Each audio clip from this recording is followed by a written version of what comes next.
अस्सलाम वालेकुम, आप देख रहे हैं सिटी 11 न्यूज़ पाकिस्तान HD।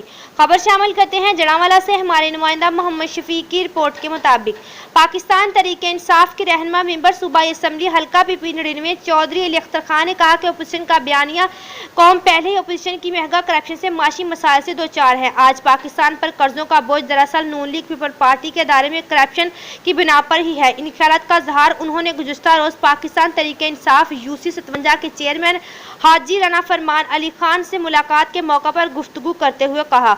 उन्होंने कहा कि PTI हुकूमत अवामी फलाह बहबूद के लिए भरपूर इक़दाम कर रही है और इंशाअल्लाह बहुत जल्द पाकिस्तान एक तरक्की याफ्ता मुल्क बन जाएगा। इस मौका पर मियां परवेज इकबाल, राना माजिद अली और दीगर भी मौजूद थे। मज़ीद खबरों के लिए देखते रहिए सिटी 11 न्यूज़ पाकिस्तान HD।